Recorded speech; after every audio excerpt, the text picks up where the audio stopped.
Ahojte, ja som Rebeka a na dnešnej hodine tvorivých dielničiek si vyrobíme takéhoto pavúka z toaletnej rolky.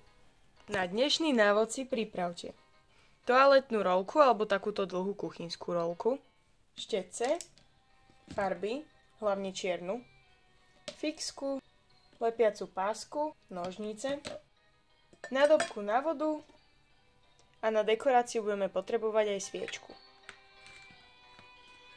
Začnite tým, že si celú túto veľkú alebo krátku rolku vymaľujete na čierno. Ja si z nej odstrihnem, aby som mala iba jedného pavúka. Z takejto dlhej rolky viete spraviť približne 3 pavúkov. Prsty si dám takto znútra, aby som ich vedela otáčať a maľovať zo všetkých strán naraz. Rolku nechám poriadne uschnúť. Keď nám to poriadne uschlo, tak môžeme strihať.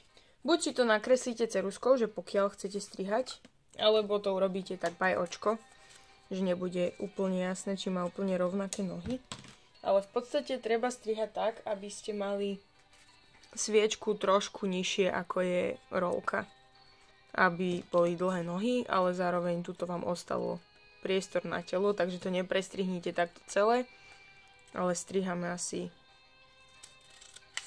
potiaľto. Nastriham kopu takýchto úzkých pasíkov vedľa seba a snažím sa držať si túto líniu. Ešte to trochu poupravujem. Teraz si dám takto tú rolku a pozriem sa, ktoré 4 až 4 nohy by mohli byť oproti sebe v pohode. Také, ktoré sú hrubšie, aby na nich vedel dobre stáť. Aj keď snažila som sa, aby boli všetky rovnako hrubé. Je to 4 a 4. A zvyšné tieto dve, ktoré nebudem potrebovať, tak zahnem dovnútra. Budú mi držať potom neskôr sviečku, nie sú tam úplne zbytočné.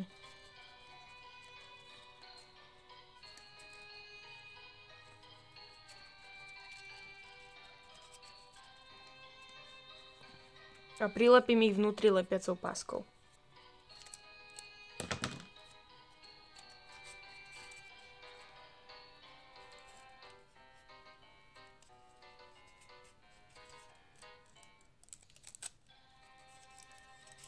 Takže mi vlastne vytvoria dno, môžem otestovať, či sa mi tam zmestí sviečka.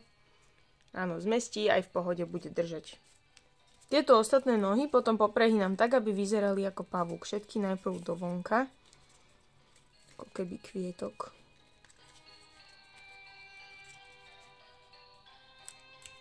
Takto. Vidím, že mám 4 a 4 oproti sebe a potom im urobím ešte ako keby kolienko. Že ich zohnem ešte v jednom bode, približne v strede tej nohy. Keď už mi takto pavúk stojí, tak vlastne telo mám hotové, už mu chýba iba tvár. Takže vyberiem si, ktorá strana sa mi viac páči. Na to, aby tam mal tvár. Myslím si, že táto je lepšia. Takže si to zase trošku narovnám. Zoberiem si bielu farbu. A buď ich môžete urobiť, že ich prilepíte tie oči, také, ktoré sú pohyblivé, ako napríklad tieto. Alebo môžete použiť, že si normálne z bieleho papiera vystrihnete a nalepíte lepidlom. Alebo môžete namaľovať štetcom. Ja ich urobím touto tyčinkou do uší. Takže si to tuto poriadne nafarbím. A netreba zabudnúť na to, že pavúk má 8 očí, tak ako nôh. Ale samozrejme môžete si spraviť vášho pavúka s toľkými očami, koľko chcete.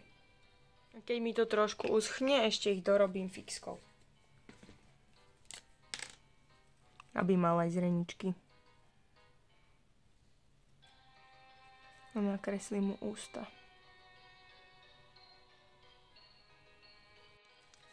A keď nám oči aj ústa uschnú, tak pavúčik je hotový. Môžeme ho zase postaviť. Dať do neho sviečku, tu môžete zapaliť, ale dávajte pozor, aby nič okolo nebolo horľavé. Už aj ten papier samotný nie je úplne 100% safe. Takže také veci ako zaclony a tak. Alebo ho rovno môžete dať do nejakého veľkého skleneného pohára, aby ste mali istotu, že aj ak spolanie, tak sa mu nič nestane. Teda no, okolitému obydliu. Dúfam, že sa vám vaše pavúky podarili. Ak sa ti toto video páčilo, nezabudni mi dať like a subscribe, aby sme tvorili aj o týždeň. Ahojte!